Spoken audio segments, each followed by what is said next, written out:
Saudações pessoal, nesse vídeo aqui a gente vai falar sobre o balanço de branco, isso, por que ele é importante, e aí já vou até te dar uma tática do que você pode fazer para abordar o balanço de branco e facilitar a sua vida. Bom, primeiro, o que é o balanço de branco? O balanço de branco basicamente é uma definição do que a sua câmera vai considerar branco. Por quê?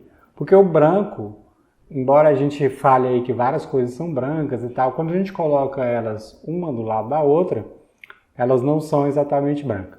Uma prova disso é o seguinte: a parede lá atrás de mim pode ser considerada branca, de fato é uma tinta que chama branca. Branco gelo, se eu não me engano, não foi eu que comprei, mas foi pintada recentemente de branco gelo. Aqui eu tenho também uma folha branca. Veja lá.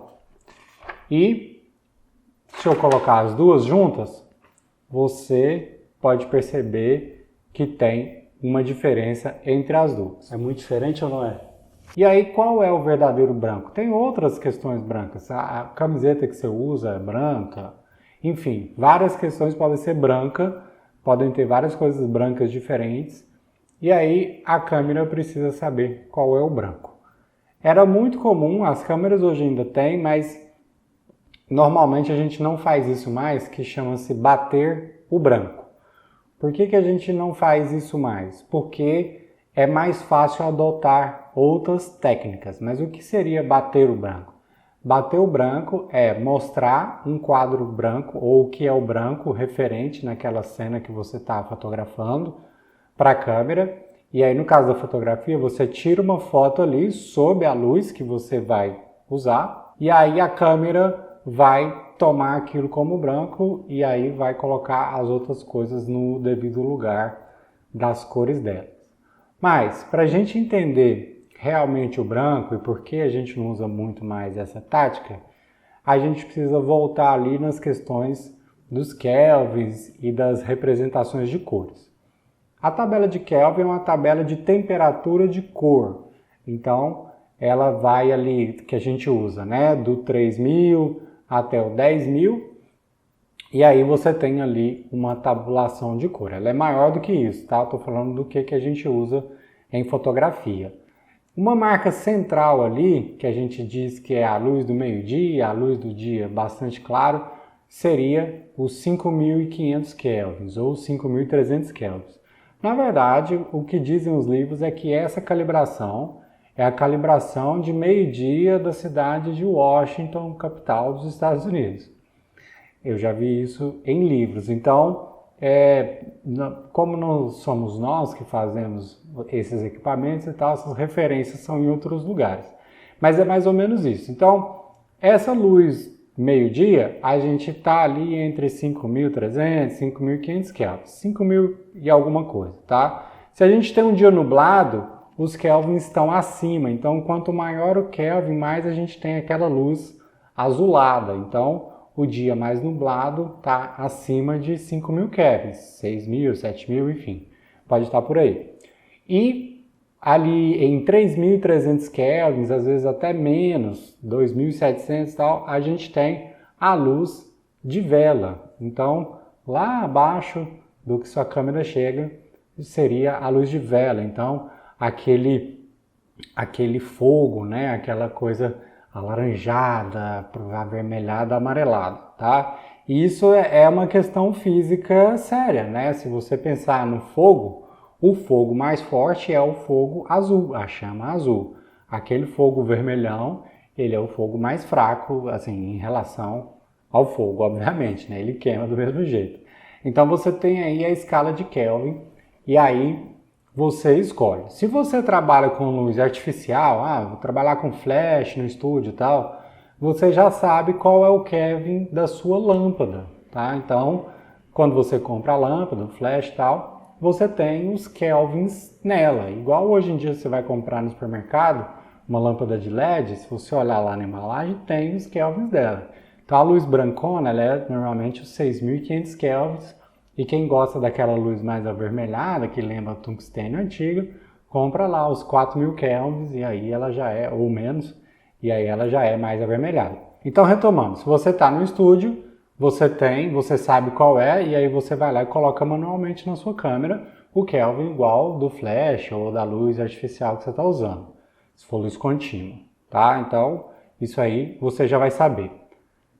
Para o dia a dia, tem duas opções que o pessoal também faz. Tem um Color Card, que é uma... Eu não tenho um aqui, eu tenho só um antigo, ele não serve como referência, mas existe, eu vou colocar na tela aí, existe um calibrador de cor que você faz a fotografia naquela cena e ele serve como referência e você consegue fazer isso facilmente na pós-produção, no Lightroom, enfim, que você usar aí.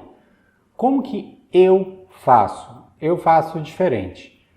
A não ser se eu estiver em estúdio, igual eu disse, eu sei qual é o Kelvin, já vou lá e coloco na câmera. No meu dia a dia, ao invés de usar o balanço de branco no automático, porque a gente fotografa em RAW, então é muito fácil mudar o balanço de branco depois na pós-produção. Mas eu não fotografo ele no automático. Eu coloco ele em 5500 Kelvin e esqueço. Não mexo, tá? Por que eu faço isso?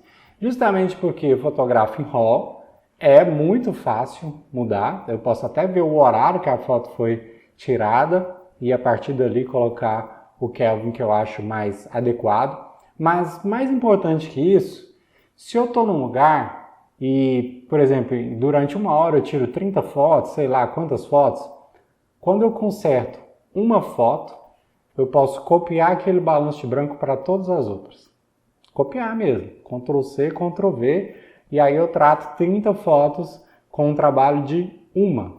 Quando você coloca o balanço de branco no automático, cada fotografia que você tira, a câmera toma uma decisão. Então isso pode complicar muito quando você vai fotografar num lugar que tem, por exemplo, à noite, você tem luzes de diferentes fontes, ou mesmo quando você está de dia, mas você tem luz de diferentes fontes, ou você vira um pouco a câmera e aí tem sombra e tem luz, e aí a câmera já vai lá e te dá um balanço de branco diferente. Então, quando você vai tratar, você tem que tratar cada foto individualmente. Enquanto se você tem um balanço de branco fixo, você trata uma e as outras você copia. Então, eu basicamente aceito 2 métodos só. 3, né? Porque se você souber a lâmpada, você pode colocar de acordo com a lâmpada. Ou eu coloco ele fixo, que é o que eu faço 98% do tempo, ou se você tiver o calibrador ali para a sessão, é até melhor do que colocar na lâmpada, porque a lâmpada já pode estar mais velha e às vezes ela já não entrega o que ela saiu calibrada de fábrica, né? Então esse referência é bem interessante, você tira ali umas 2, 3 fotos com ele e a partir dali você calibra as cores, inclusive o branco, porque quando você calibra o branco, você calibra na verdade todas as cores, né? E você calibra ali para o resto da sua sessão e enfim, é assim que eu faço para lidar com o balanço de branco. Me diz aí se você tinha alguma outra tática, se você gostou dessas táticas, e você acha que isso vai te ajudar?